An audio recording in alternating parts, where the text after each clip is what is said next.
Okay, obviously game week. Really, first of all, grateful for our team, our players, from day one, for their commitment and their effort towards instilling and really practicing a culture and a way of doing things that's very demanding. And at the same time, very proud of the way they've handled the workload, and now leading up to game one, to put it all together in front of our fans, in front of our community, in front of our families, and go out there and do our best to play our best football and get the 2022 season rolling.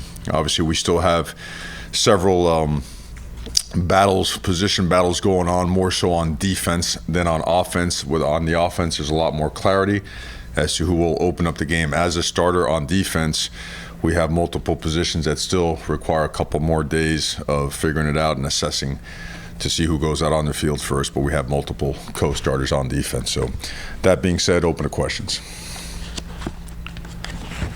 Mario, how would you kind of assess where the receiving core is? Well, really pleased with the last 4 days of practice. I know it almost sounded like a broken record from spring all the way through fall camp, where we're looking for more consistency. That word kept popping up, consistency, because there were flashes, but just not on a consistent basis. Well, as we installed everything and then some, and as we pared things down and started getting more reps with the same group of guys working together, we saw more production, we saw more reliability, more consistency, again, that word, and felt really confident leaving practice on Saturday, which was very much like what a game flow would be like, and then yesterday's practice as well. So we feel like we've gained ground, we've made progress, and we think our best days are still ahead of us, so we're still going to keep grinding on it. And one quick follow-up, not just related to receivers, Uh-huh.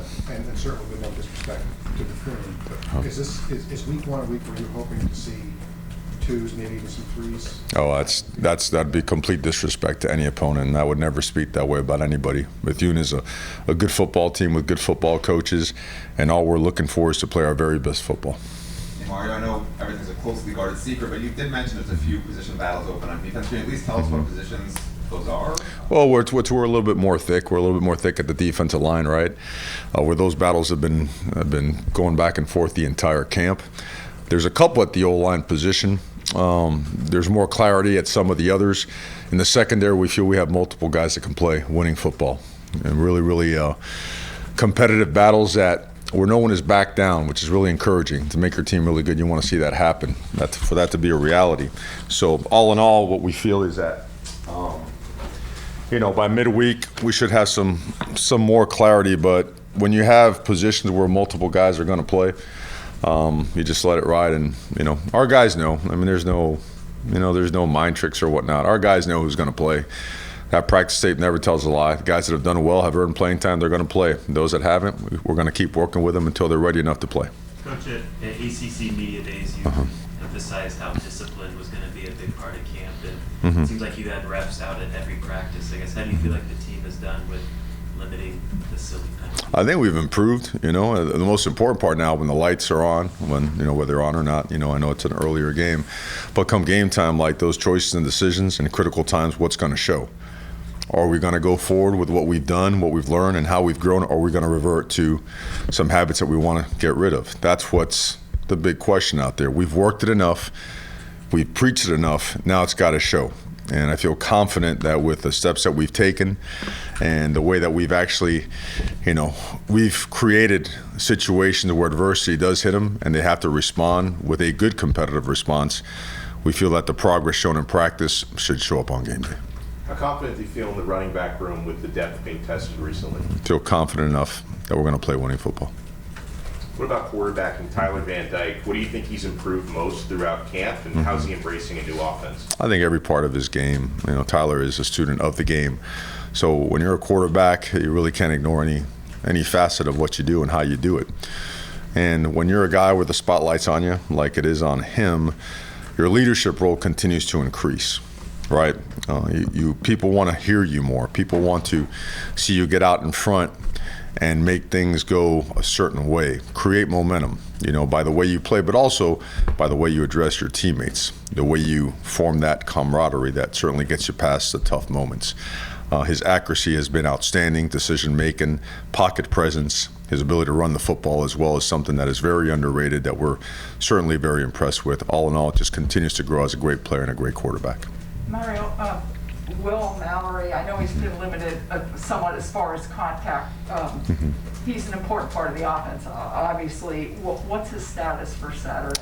Yeah, Will's going to be full go. It'll be on a conditioning-based rep count. You know, always safety first with our players. With Will, he's been cleared. He's been practicing full speed, and we've been ramping him up. So our return to play specialist has done a great job with him. Will's an unbelievable competitor. You know that. I mean, you couldn't find a guy that carries more respect than Will Mallory does by the way he carries himself, by the way he plays, and then by what he does off the field. I mean, he's a complete, like, the epitome of a student athlete and a team leader. So he's anxious. He'd like to, you know, I mean, he'll tell you he's in condition to take 120 plays, but he's getting real close. But he is cleared to play, and certainly we're looking forward to seeing him on Saturday. Hey, Mario, I guess the reports that you guys added a walk-on running back, Lucius Stanley from UAB. Can you talk about him a little bit? I don't know if I can. When I'm cleared to, I certainly would be glad to speak about anybody. I had not kind of been busy the last, 7 months, 8 months, and it goes from 1 minute, 1 second to another. But as soon as I get clarity on who I could speak about, I'll be glad to get any information to you. Coach, where are you at with your kick and return game? Kick return and punt return? Do you have a certain guys or a group at least that you can speak on? We have a group. I tell you, guys that have popped. Obviously Xavier Restrepo has done it, and Tyreek has done it. Malik Curtis has really popped as a guy back there. So you look for a bunch of different things. Number one, who could secure the ball, right? Who can make good decisions? Because if a guy has all the wiggle in the world to make a miss ability, but he doesn't make good decisions or can't secure the football, none of that matters. All three guys have shown a ton of progress and reliability. We have confidence in all three, and we'll figure it out this week. You mentioned that you've been busy for 7 or 8 months. Something like that. Something like that. Mm-hmm. I know you.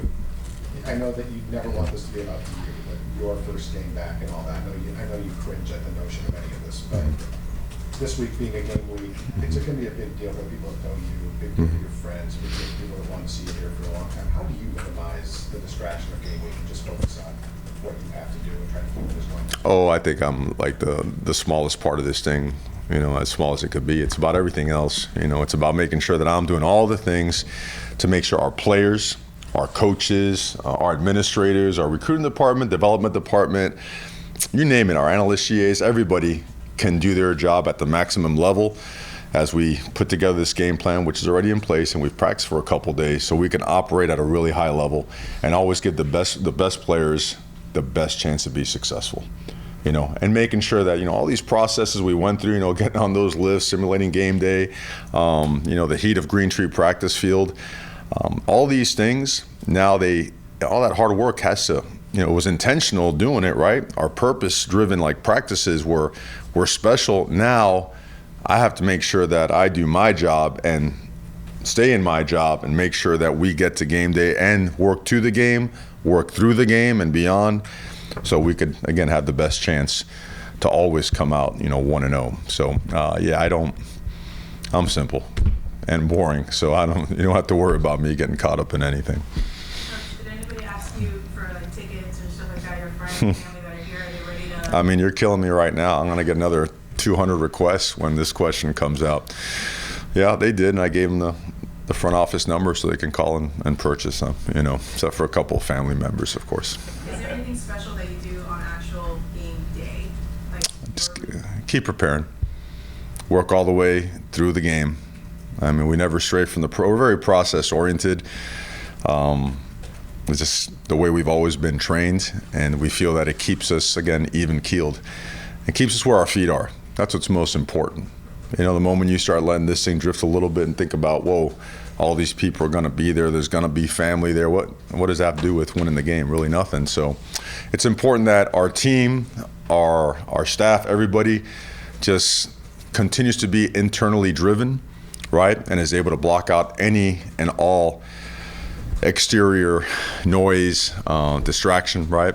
That's how we're going to become a very good football team. Most of our work has to be done between the ears. with our group, and we've been at it nonstop to make that a reality. Every guest speaker has been somehow geared towards making sure that we understand the importance of what transpires between the ears usually translates into your game performance. How different is a week one game plan for you in that there's so much mystery? I mean, you can look Yep. at tendencies of last year and stuff from your opponent. And That's right.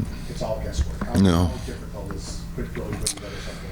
Yeah, no, it's a great question because who knows what's going to show up out there, right? I mean, you're getting tendencies as well. They're getting the same analytical reports on you and what you've done and where you've been. So, and they're reading every press conference or whatnot. That's why some questions and some answers are a little bit more guarded than others, because you have to still make sure that you give your team the best chance.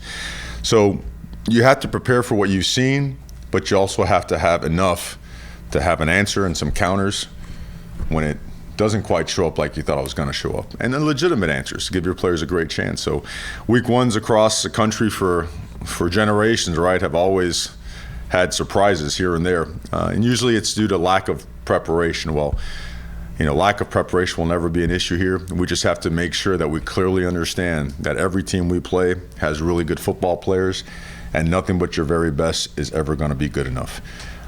So we've been really diving into, Bethune-Cookman now for, I don't know, since last Wednesday. And our guys are really excited at the opportunity to come out and play our best football.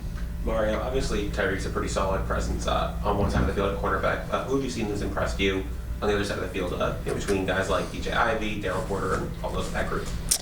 Well, you mentioned a couple of those guys, right there.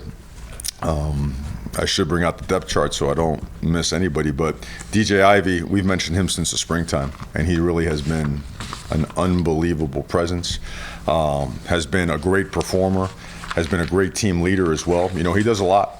He's been here for a long, long time, local guy, and he has commanded the respect of his teammates, for how he does things and the way he has performed.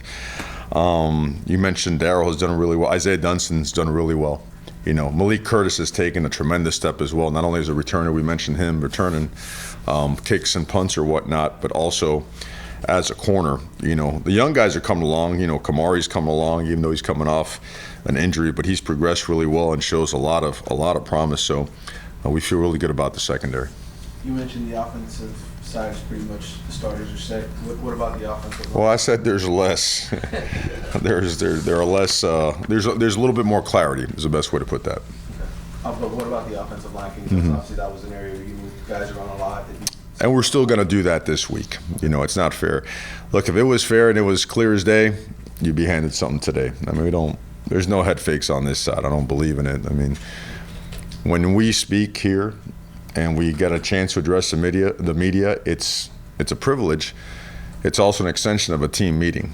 There's nothing that I'm ever going to mention here that's not mentioned and emphasized in our team meeting. These battles, some of them are still going on.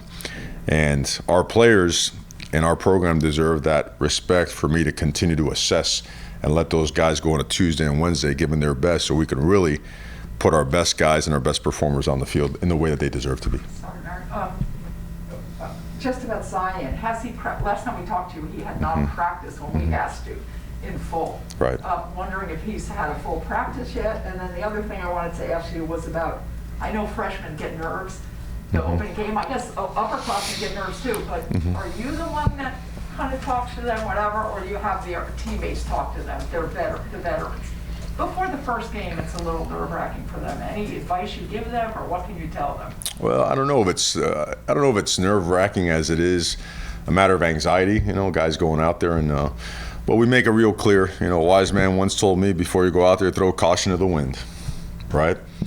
What's going to show up. Your practice and preparation is your game reality. And so we spend the entire week not only preparing and grinding and pushing and challenging, but we also build confidence. Confidence in players in front of their teammates so their teammates have confidence in them as well, right? And so the combination of that, the combination of legitimate one-on-one conversations with their coaches, with their teammates, how we address ourselves as a team, and then playing the guys that deserve to play, right? Really, it brings confidence to the table, right? What you don't ever want to do is play guys that don't deserve it or don't earn it. That's how you shatter a team's confidence, all right? Always honest, transparent, which is boring, sometimes, but it is the best way, in our opinion, always to do things with our team.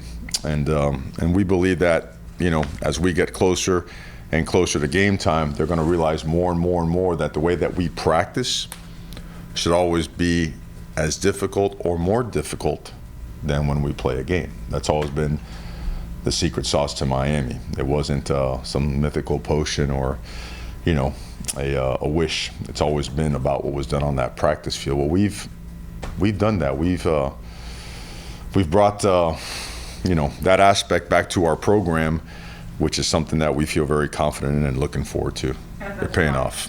Does Zion Nelson, has he practiced? He has practiced. He has practiced. His actual rep count on Saturday will still be, it's yet to be determined. It sounds like he's going to play. I'm not trying to. Is yet to be determined. Okay. Thank you. Coach, with Zion, when he comes back, Yes, sir. I guess you always have the option of moving John over to right tackle, moving Scaife to guard. Without asking you to reveal if you're going to do that, is that at least a consideration? Or do you have other alternatives in mind that you might like better? Well, I think you're asking me to reveal. That's number one. Okay. Just if it's a consideration. Yeah. No, Barry, what we do is we cross-train everybody, so everything's always on the table. You never know what it's going to look like. I mean, God forbid you go out there and then after series 1 or 2, you're nicked up and guys have to move, right? And someone's always got to snap the ball reliably. So you have to cross-train guys there as well, okay? So what does that require? That requires intensive individual work so that techniques and fundamentals have overlap from position to position to position. That way when a guy moves from tackle to guard, his backside slip on a wide zone play should mirror his backside slip with a tight end on a wide zone play at one position versus the other, okay? Don, you played offensive line. You know how critical all that technical work is. The center's the one that is significantly different because of a ball in his hands, and the tackles are very different because of the timing and spacing of edge rushers, particularly on third down, right? A lot of the other stuff has a lot of overlap, so it allows us to cross-train.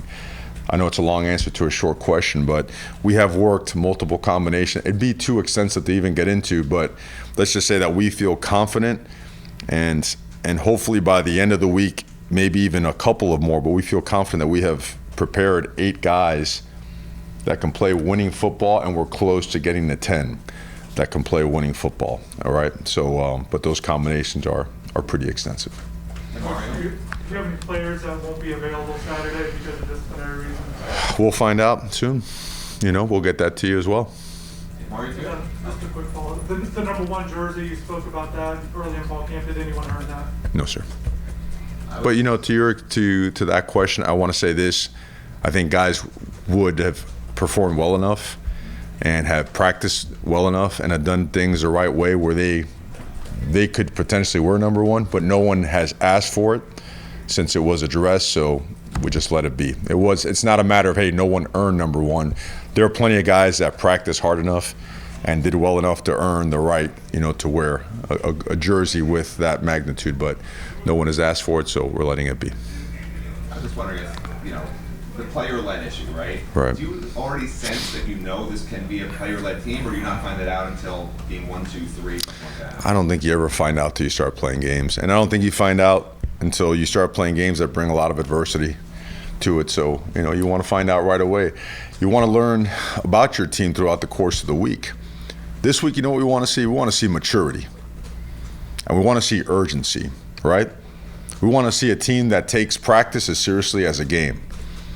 We want to see a team that when it goes to the hotel, immediately goes up to their room like we have structured, gets in there, starts putting on their Normatec boots and start watching more film, getting into their tips and reminders, going over their tests, right? As opposed to, getting on a game system, or which we're not going to do, as opposed to just wasting time and brain space. We want to see a team that when we come off for pregame, certain portions of pregame, certain portions of it should look just like a game. The offense and defensive line, when they rip off the ball, it should look like a live one-on-one rep, right? We want to see urgency, right? Getting to class early, making sure, man, my bag is packed with my stacks. I got my schedule. I know when my tutors are going to be. I'm not going to miss anything, so I could compete fast and free in the classroom and be on top of my assignments, and that I could compete fast and free on Saturday because I have practiced in a disciplined manner. I have lived a disciplined life. I have created elite habits, and now they got to show, you know? So we want to see that. We want to see, and you mentioned about player-led. Player-led is all about ownership. And that is the next step for our team. We want to see real deal ownership, right? Accountability. Players holding other players accountable, right? If a player's on the edge and he's about to get a flag because things are they're going past the whistle, there's got to be a guy to be able to grab and pull him back and say, we're not doing that. That's not the way we do things here at Miami. So yeah, that's when a team takes that step, it's different. And that step can be taken in the off season to an extent, but now it's live. And we're certainly looking forward to seeing that. Mario, where is the team in terms of being able to play fast versus not playing harried? That difference between just being fast but also in control of their playing fast.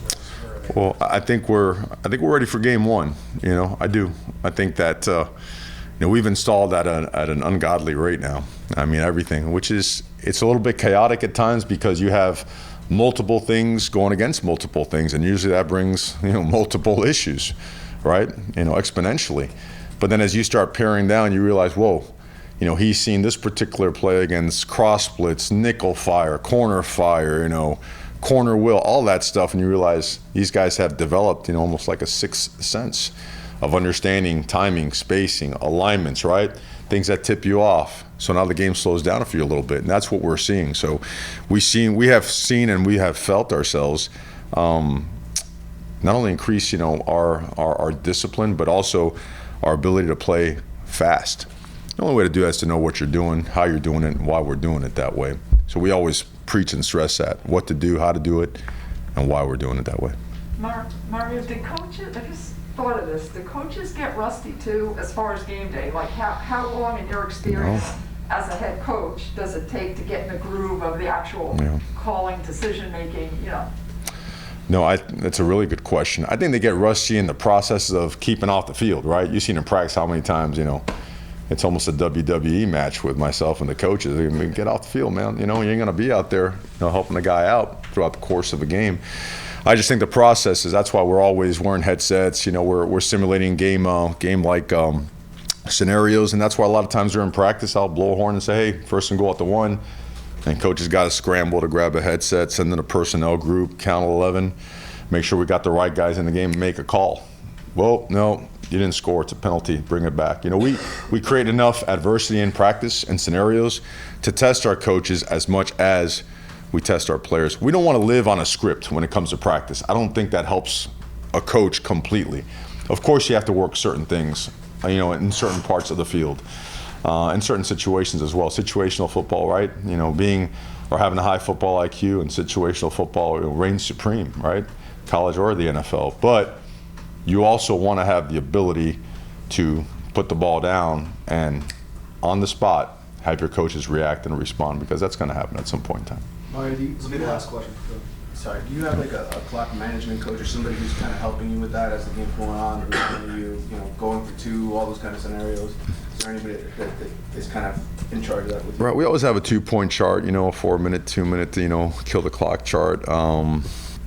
We have all that kind of stuff ready to roll, you know, even if there's a hint of that scenario coming up. So I know a lot of people get into analytics and whatnot, and you know, we have used it before in terms of the data, not always use it in terms of decision making.